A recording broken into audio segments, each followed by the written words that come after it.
Lietuvos teisinės sistemos kūrimas tai nesibaigiantis iššūkis nuo pat valstybės ištakų iki dabar. Pats savo mintise pasakau vieną sentenciją, kuri yra visiškai neteisinė, visiškai paprasta. Sentencija skamba taip. Būna, kad vaistai yra pavojingesni už pačią ligą.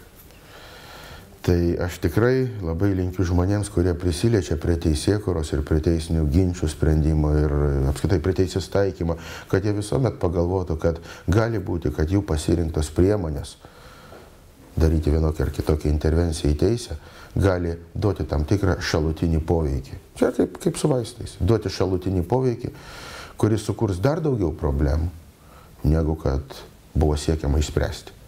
Dažnai pamatai, kad tai, kas yra teisinga, ne visada yra teisėta, ar atvirkščiai, tai, kas yra teisėta, ne visada yra teisinga. Ir tas nusivylimas kartais jis kaip tik ir sukelia norą dar toliau gilintis į dalyką, tobulėti ir siūlyti savo sprendimus. Jo tarkime, Šventasis Augustinas, gyvenęs ir rašęs 5 amžiuje, yra pasakęs, kas yra valstybė be teisingumo, jei nedidelė plėšikų gauja. Kaip ir plėšikų gauja yra miniatiūrinė valstybė, neturinti teisingumų. Tai čia tų sentencijų yra labai daug. Čia už gražias akis diplomo neduoda.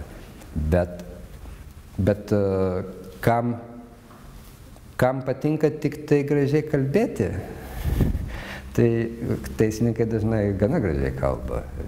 Bet už to kalbėjimo slypi ir turi slypėti ir pasirengimas ir išmanimas to teisinių reguliavimų, tų teisės normų, principų, žodžiu. Ir jis turi būti ir labai išsiugdęs tvirtas vertybės.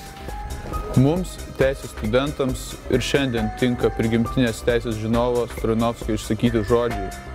Žmogaus įgimta laisvė ir nuosavybė yra neatsiejami dalykai. Jo asmeninė nuosavybė yra tai, kai įsigijo darbą. Vilniaus universiteto teisės fakultetas. Čia prasideda teisininko kelias.